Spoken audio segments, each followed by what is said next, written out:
Close to a year. That was the 29th.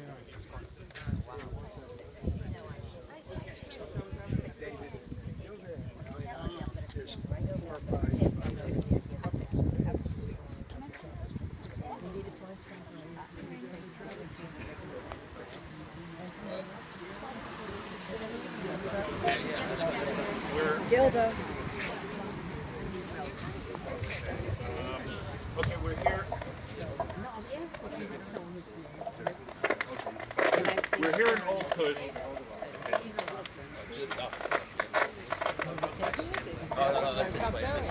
Backwards. I have it backwards. Rega, where do I push on to? No, it's on. You should have her on the phone. She's on. Yeah, she's okay, in New fine. York. Right here. Okay. So I'm standing in close and Okay. Eli, this is the home of Elimelech and Leah Tatarka. In this home, they raised 7 children, and in this home, they were taken to the camps from here. They were taken to. He was taken to Elimelech was taken to Blechheimer, and his oldest son Alter, who is Gilda's father, was taken to Blechheimer. Elimelech died there, the father. In addition, others who were taken to Auschwitz were Zisel and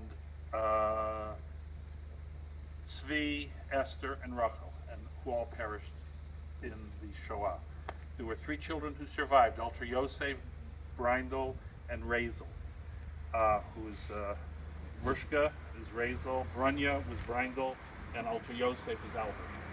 And my Aunt Brunya, this is the end of her. Okay.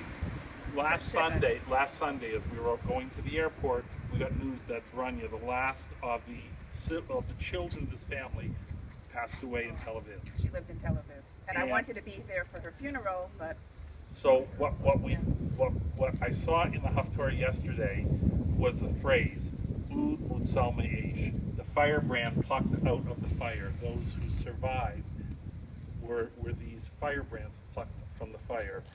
And even though Rabbi Adler says this refers to only when one survives from a family, in Borough Park, when we ordered them in Seva for her father, the guy there said, no, we put it on every Holocaust survivor. When they pass away, we put it on there in Seva.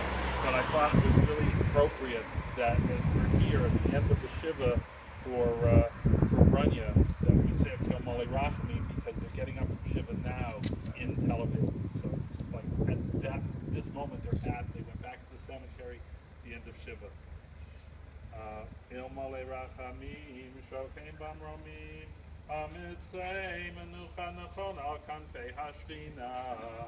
B'malot Kedoshim Utarim Kazara Harakia Mazhirim Et Nishmat Brindel Batreb Elimelech Shahol Chalo Lamo V'gan Eden Temenuchat Tolachem Balarachamim Yasireu Sefer B'Sur Kenafavli Olamim V'Sur B'Sur Chaim Es Nishmato Adonai Hu Nachalato V'Tanua B'Shalom Amishkavov V'Nomar Amen. I wanted to tell you two stories. One that deals with Gilda's father, Alter Yosef, who grew up in this house. In January 1945, he was one of those who went on the march, and the death march. And miraculously, he survived so many things, but he survived that as well. It was just truly, truly amazing. He told the story that, they didn't have shoes. They wrapped their feet in cloths, whatever they could find to protect themselves. And he got frostbite in one foot. And there were so many people dying along the way, the Poles didn't want to be cleaning up bodies every day. So it happened to be he survived long enough that when he finally collapsed, they threw him on a truck. And the truck was traveling, picking up bodies and throwing it on. He was still alive. And in the morning, when he got up and you could see he was talking to people. Nobody was answering him. He was the only person alive in that truck. Oh, wow. They took him back to Dachau, and somehow there is as we saw in Auschwitz, there is a sort of a pseudo infirmary where they put him. They didn't kill him right away, which was again another miracle. The frostbite caused the toes on one foot to drop off from the frostbite. They just shriveled and dropped off, but he survived. And when he was liberated by the American Army, the end of April 1945, so many people, as you pointed out, died from eating too much. He said in 30 days he gained 30 pounds. That was one story. The other story deals with Gilda's mother. And in both of these stories, I call them bookends. You know, just like Branya was the Haftorah last week and this week, you know, in Eretz Israel and here, it's the same Haftorah, and it was like bookends to her Shiva. In the case of Gilda's mother, it's also bookends. In Gilda's mother's family, there were 4 children at the beginning of World War II. There was her mother Dora, her older sister Bashka, and 2 younger sisters, Gusta and Chana, Gittel and Chana. Gittel and Chana perished in the Shoah. But Dora and Bashka were both in Birkenau, so it was very significant. As we walked in Birkenau, they were there for a number of years. The story, these 2 women were very close, and over the years, the aerograms, remember the aerograms, they would go back and forth, and then the classic European writing to each other. And in 1967, Dora took Gilda to Eretz Israel. The 2 sisters had not seen each other since 1946. So this was a major family reunion.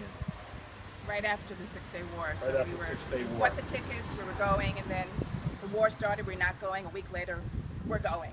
A big miracle. So we flash forward now. Huh? Yes, 29. This is her father's house. In 1988, 2 weeks after. 1 second. Okay. So my Aunt Bashka had one son, Zohar. So we would be arguing. I said this war was such a miracle, and he was going, no, we just have a better army, and you know, we had this big argument about a miracle.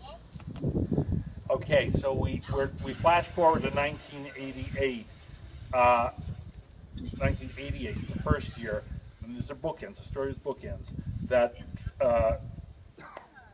Dora passes away 2 weeks after Zach's bar mitzvah, and Zach's father's bar mitzvah then in 1988.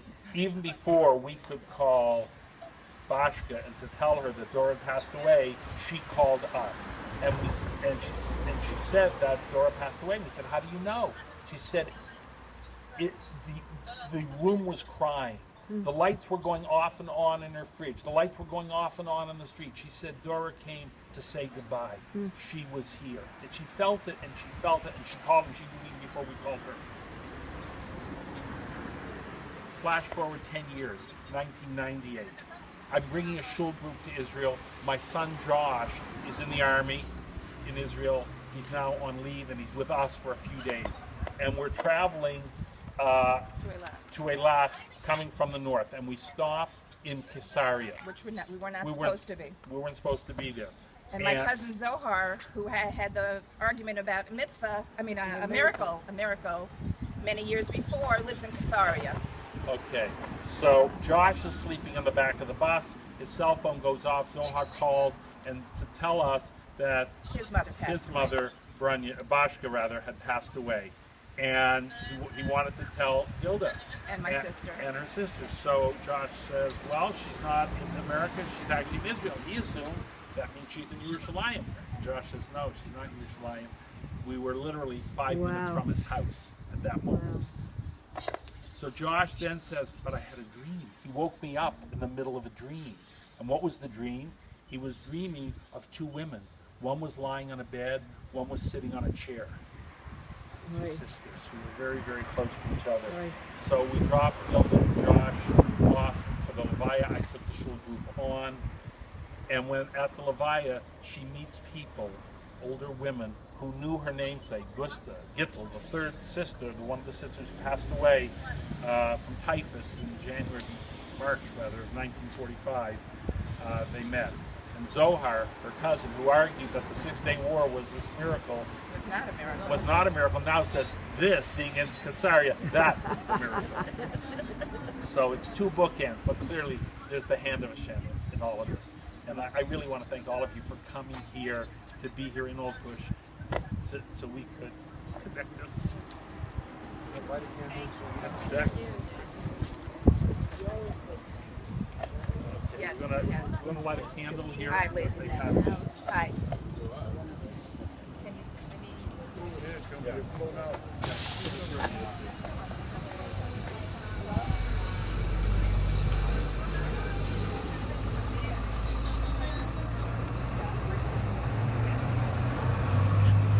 And did we have no idea what I do?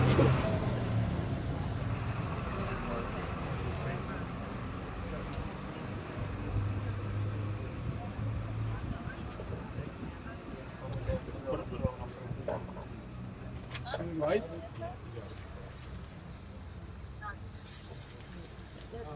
Right by the door. Why are you putting it by the door? Yeah. Put it. Okay. It's too wind. It's too wind.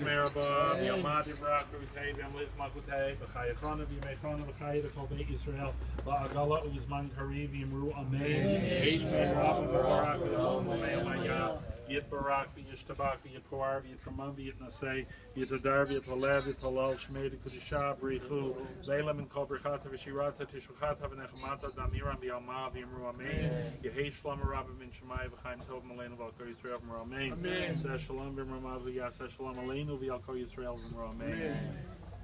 Okay, thank you very much, everybody. I think you better put it here. It didn't last. It didn't last.